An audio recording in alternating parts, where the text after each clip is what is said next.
Hello. तो आज हम कवर करेंगे Shantabai versus state of Bombay का केस। ये केस रिवॉल्व करता है मूवेबल और इमूवेबल प्रॉपर्टी के ऊपर। ठीक है, स्टैंडिंग टिम्बर और ट्री में क्या डिफरेंस है इसके ऊपर। Main bone of contention, main issue यही रहेगा इस केस का। तो एक हमारे होते हैं जमींदार भाई साहब, लेमैन की भाषा में समझो, लिखा तो है, मैं PDF दे दूंगा बाद में।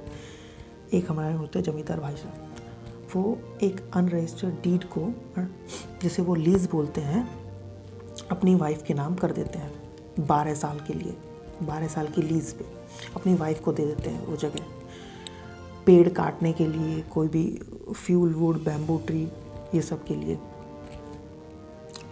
लेकिन तब तक 1950 के अराउंड MP एबोलिशन एक्ट आ जाता है, abolition of proprietary rights 1950।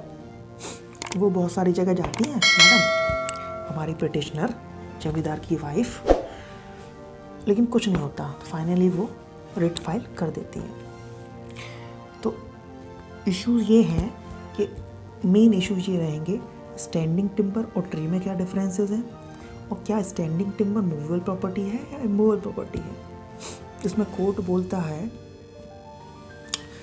trees are regarded as immovable property because they are attached to or rooted in earth। Tree को हम immovable property में गिनेंगे, immovable property में काउंट करेंगे, क्योंकि ये ज़मीन के अंदर गड़े हुए हैं। ठीक है, but TPA does not define immovable property, but it says that it does not include standing timber, growing crops और grass। ऐसे ही जनरल क्लॉजेज एक्ट में भी डेफिनेशन एग्जॉस्टिव नहीं थी। ठीक है, ना जनरल क्लॉजेज एक्ट में एग्जॉस्टिव थी, ना TPA में, बट जनरल क्लॉजेज एक्ट की डेफिनेशन प्रिवेल करेगी हमेशा। ठीक है, तो कोर्ट ने बताया कि if owner of the tree intends to keep the tree alive, अगर ओनर, जो हमारी पिटिशनर साहिबा हैं, अगर ओनर रखना चाहता है कि ट्री अलाइव रहे, कहने का मतलब है ओनर चाहता है कि ये पेड़ आगे फले फूले और उसके फल को बेच के हम पैसा कमाएं, तो ये इसको हम ट्री नहीं बोलेंगे, इसको हम स्टैंडिंग टिम्बर बोलेंगे और ये मूवेबल प्रॉपर्टी होगा।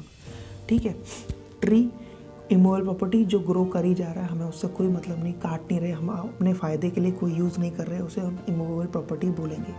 तो स्टैंडिंग टिम्बर और ट्री के बीच का डिफरेंस क्लियर हो गया। एक tree immovable property, standing movable property. ठीक है, एंड रिजल्ट ये रहा, कोर्ट ने बोला tree can be regarded as standing timber at the date of document.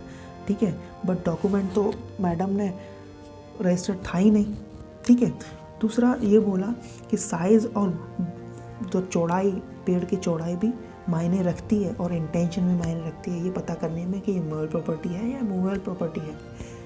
ठीक है, तीसरा कोर्ट बोला कि ये टोटल वैल्यू है ना, इसका वैल्यूएशन 26,000 है।